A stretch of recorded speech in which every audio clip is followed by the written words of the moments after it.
Olá, o capítulo proposto para a leitura de hoje é Provérbios 14 e hoje eu vou lê-lo na Bíblia de Estudo Palavra-chave Hebraico-Grego, que tem como tradução a Almeida Revista e Corrigida. Também separei alguns comentários que eu vou ler logo após a leitura do capítulo. Provérbios 14 começa da seguinte forma: Toda mulher sábia edifica a sua casa, mas a tola derriba-a com as suas mãos.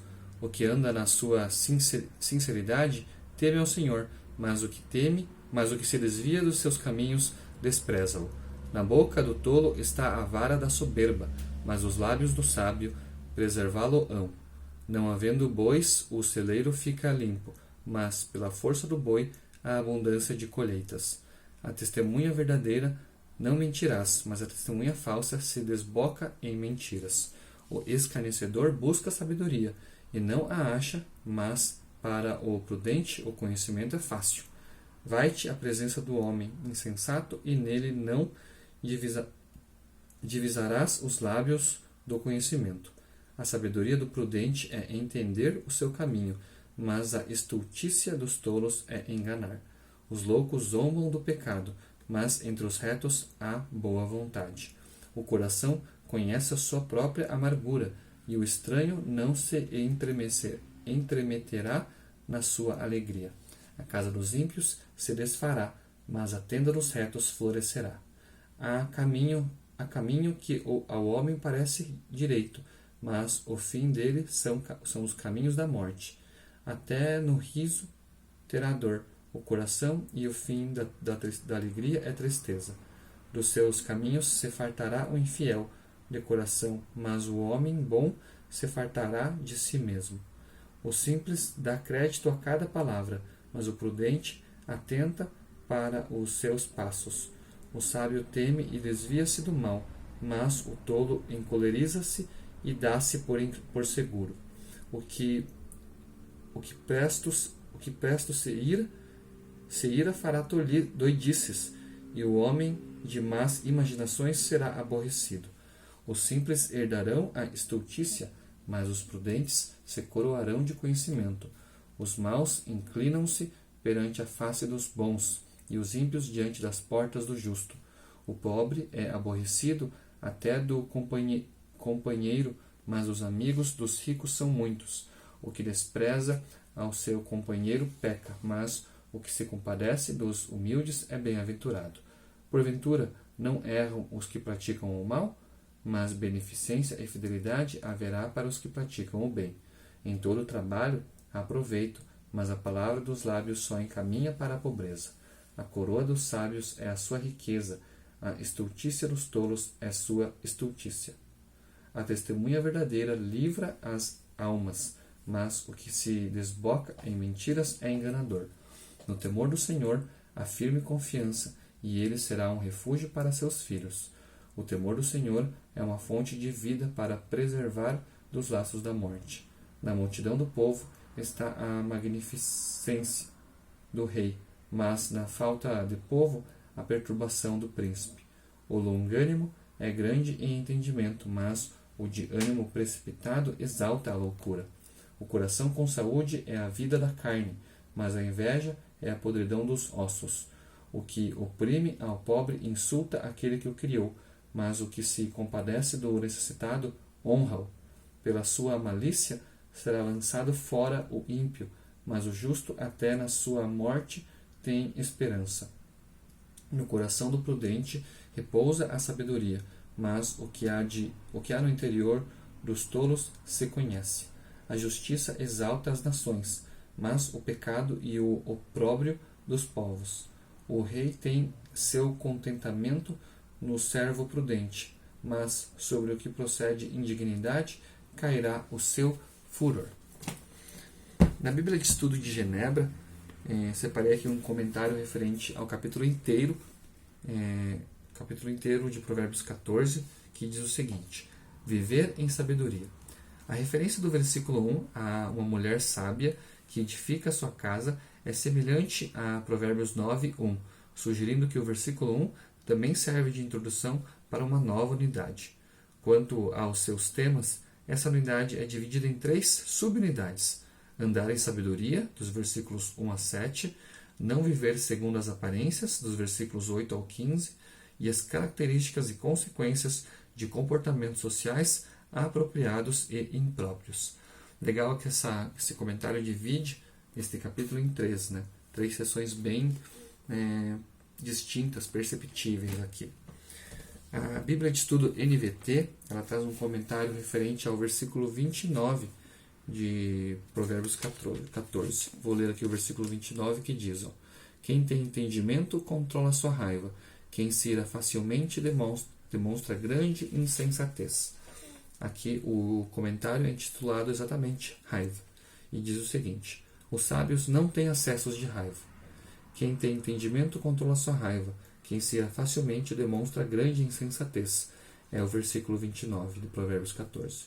Uma vez que a raiva pode interferir no raciocínio, é extremamente importante que os sábios reflitam sobre suas ações antes de tomar uma atitude. Embora Provérbios fale da raiva apenas sob uma ótica negativa, as Escrituras não retratam todo tipo de ira como algo ruim. Vários salmos expressam ira, e Jesus demonstrou ira ao expulsar os cambistas do templo. Embora muitas vezes seja difícil ver a diferença entre ira justa e ira injusta, é preciso aprender a fazer distinção entre elas.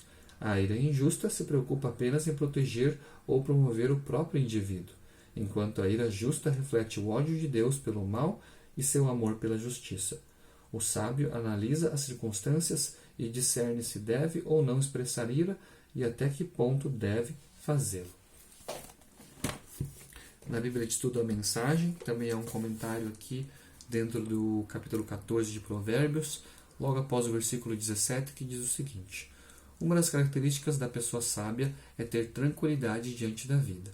Viver assim leva a relacionamentos recompensadores, mas o estilo de vida de uma pessoa impetuosa produz relacionamentos devastadores. É importante lembrar de que colhemos o que semeamos. Isso quer dizer que um coração insensível colhe a indiferença. A pessoa colérica, por sua vez, terá como resultado ressaca e arrependimento. A Bíblia de Estudo Arqueológica, cuja tradução é a NVI, também traz uma nota histórica e cultural do Provérbio 14, intitulado O Pobre e o Aflito na Antiga Literatura Sapiencial. Diz o seguinte: na literatura sapiencial do Antigo Testamento, há constantes menções ao pobre e ao aflito. A origem da pobreza é atribuída a diversas razões nessas passagens. Em muitos provérbios, por exemplo, ela é representada como uma condição causada pela própria pessoa por causa da preguiça, da pressa, da falta de disciplina ou do consumo excessivo ou displicente. No entanto, outros textos, tanto de Provérbios quanto de Jó, declaram que a escassez pode ser atribuída à injustiça de pessoas mesquinhas ou corruptas. A pobreza pode causar tristeza, abandono ou vulnerabilidade e pode levar ao crime. Os que têm o privilégio de desfrutar uma condição melhor são exortados a ajudar os pobres e a evitar o aumento da aflição deles por meio da opressão. Os opressores do necessitado insultam a Deus, mas quem trata com bondade os menos afortunados está honrando o Criador. Uma das características do justo é a sua preocupação com os meros afortunados, e os governantes são aconselhados a demonstrar compaixão pelos necessitados. É notável que a maioria dos autores da literatura sapiencial israelita eram homens poderosos, mas que, apesar disso, não apresentavam o pobre como um indivíduo imoral ou um cidadão de segunda classe, e sim como alguém que necessitava de misericórdia. No entanto, não há indícios de que considerassem o pobre necessariamente mais piedoso. Afinal, a pobreza nunca foi apresentada como um ideal da sociedade israelita. Os pobres não são as únicas vítimas da opressão. Até mesmo os reis de Israel sofreram nas mãos dos inimigos. As Escrituras mostram que, diante de tais adversidades, seja um rei cheio de privilégios, seja um mendigo, a atitude mais apropriada é a fé no Senhor, naquele que julga toda iniquidade e injustiça.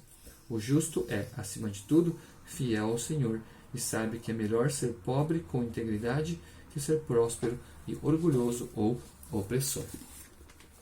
Por fim, separei aqui uma nota do versículo 32 de Provérbios na Bíblia Sagrada com reflexões de Lutero. O versículo 32 diz o seguinte, né? Pela sua malícia é derribado o perverso, mas o justo ainda morrendo tem esperança. O comentário diz o seguinte: se não houvesse morte, o pecado jamais seria destruído. Por isso, com a morte, o pecado é finalmente subjugado, e não há outro jeito de a gente se ver livre dele. Deus nos manda esse gracioso e salutar castigo para que o pecado seja aniquilado pela morte. Em vista disso, deveríamos receber a morte com alegria e encará-la como vinda de um Pai gracioso, e que os fiéis também fazem, pois o Pai é tão bondoso que até mesmo a morte serve para matar e erradicar toda a desgraça. Por isso, a morte nada mais é do que graça pura, sim, o princípio da vida, porque depois que Deus restaurou a alma, a vida corporal e todas as outras coisas, doença, perigo, dificuldades e trabalho, tem que cooperar para nosso bem, de tal sorte que não se poderia desejar nada melhor, pois é necessário, antes de mais nada, que Adão morra e se decomponha, e só então Cristo pode ressurgir em sua plenitude. E isso é iniciado pela vida de arrependimento e atinge sua plenitude na morte. Por isso, a morte é uma coisa boa para todos aqueles que creem em Cristo, pois ela nada mais faz do que decompor e pulverizar tudo aquilo que é nascido de Adão, para que Cristo, e tão somente Cristo, habite em nós.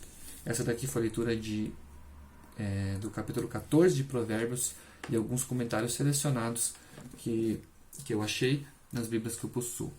Agradeço mais uma vez por você estar me assistindo. Fique com Deus e até o próximo vídeo.